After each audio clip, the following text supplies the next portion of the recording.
Dear friends and colleagues, it is a pleasure to send this message to you today on the International Day for the Total Elimination of Nuclear Weapons. As with so many elements of our lives, the International Day has been disrupted this year by the COVID-19 pandemic. I therefore commend #We the Peoples 2020 for convening this virtual meeting ahead of the General Assembly's own commemoration of the International Day on 2nd of October. This International Day has only been observed for less than 10 years, yet it pertains to a topic that has been a priority for 7.5 decades, since the bombings of Hiroshima and Nagasaki.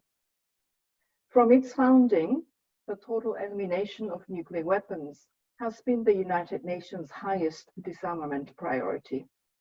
It is right to dedicate an International Day to this goal. This day has become a focal point for global reflection and action.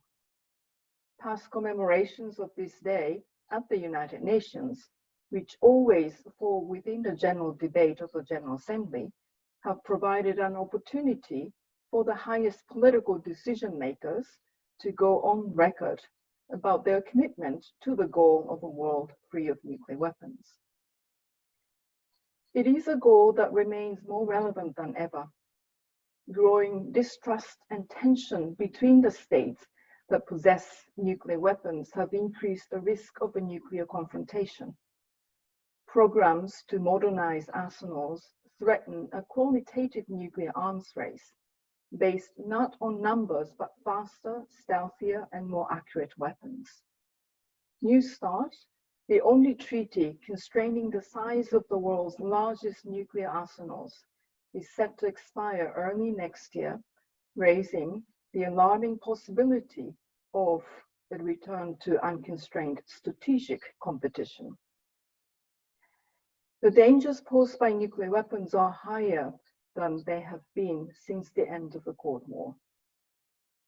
As Secretary General Antonio Guterres has stated in his disarmament agenda, Securing Our Common Future, it is imperative that states return to a common path towards the nuclear disarmament. They must do so for the sake of all of our security. There is an urgent need to reduce nuclear risks, uphold and strengthen the taboo against the use of nuclear weapons, and take practical steps in the elimination of nuclear weapons. Amongst the many lessons from the COVID-19 pandemic is that global threats require a global response. Such a response must be rooted in multilateralism, as well as respect for international law and human security.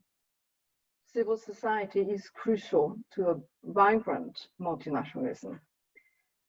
In the field of disarmament, it has a vital role to play in motivating governments to take seriously the global threat posed by nuclear weapons and to take decisive and meaningful action towards their total elimination. Civil society plays an integral part in driving the conversation about what such action might entail.